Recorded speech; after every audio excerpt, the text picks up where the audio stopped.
Shin da Allah gwamnan yayin to certificate ina zai karbo. Abba ce kafin ka yan tsiya ka bar mu wuce bo.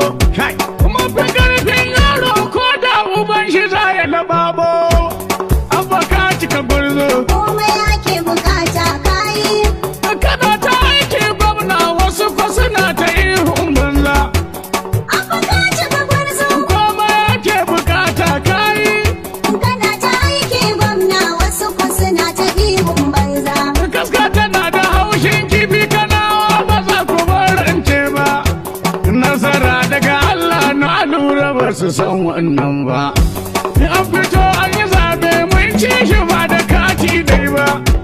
Kuma sun sha kayi wai kaddara ba sa ɗauka ba.